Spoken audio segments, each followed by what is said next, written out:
essa ideia de criar um projeto, está tomando toda essa dimensão, que saiu de um valor que pode, né, jornalistas que ganharam espaços públicos, com pessoas e até mesmo fora do Estado. A ideia surgiu uma necessidade real. E enquanto cidadão, enquanto pai de família, não poderia olhar essa situação e me conformar.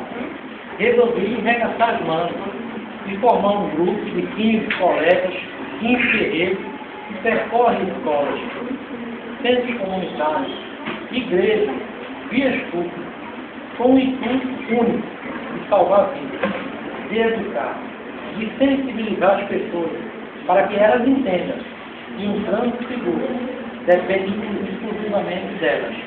E que poderemos mudar essa realidade do Brasil, da Paraíba, através da educação, através da cobrança de mais fiscalização, através do empenho da sociedade que se pugna de verdade esses infratores e tomam a liberdade de viver, esses criminosos irresponsáveis.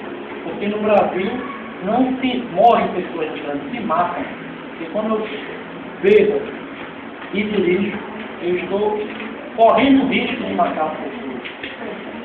E eu peço à sociedade paraibana que nessas campanhas que estão sendo realizadas, intensifiquem, que participem, que dê o seu ser para mudar essa triste realidade.